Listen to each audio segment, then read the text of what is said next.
Hello mga guys. Ito na yung lulutuan ko ng macaroni. Ayan siya.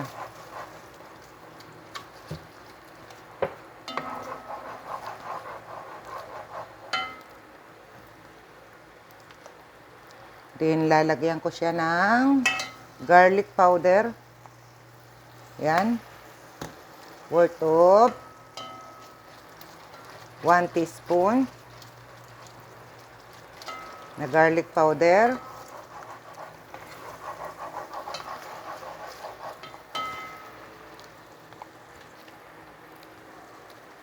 So, ito hindi ko naaalis yung Ajinomoto. Lagi ko siya nilalagyan. Ajinomoto. At ito naman siya ay black pepper. Ayan. Hindi masyadong marami. Isa rin kutsarita kasi ang mga bata is para hindi maanghangan.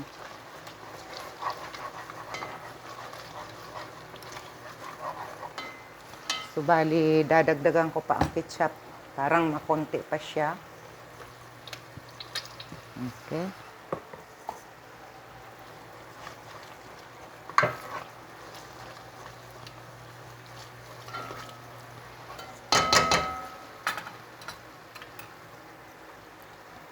Tapos, ilalagay ko na mga guys ang oregano. Yan, oregano. Yan ang pangpabango ng kahit spaghetti. Pag nagluluto ako ng spaghetti Italiano, lagi may oregano yan. Yan mga guys.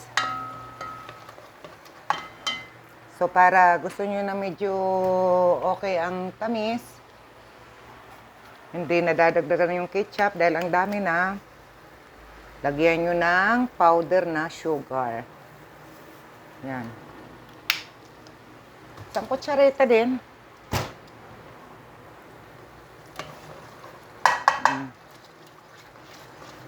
Okay mga guys, ito na ilalagay ko na yung sopas.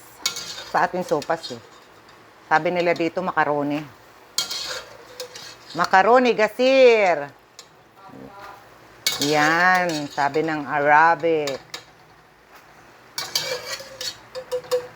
Pag sa Bicol pasta, yung pandikit ng mga papel, pasta.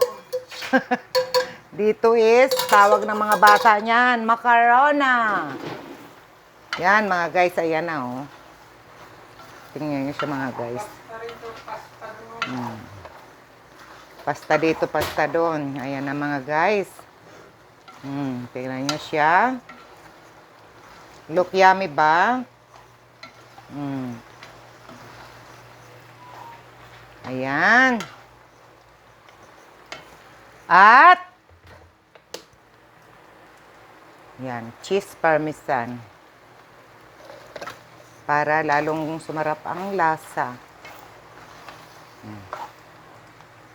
Kung konti pa is dagdagan.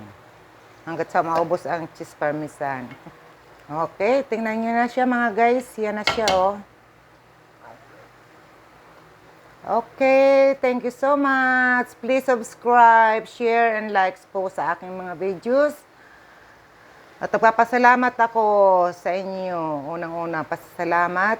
Thank you so much.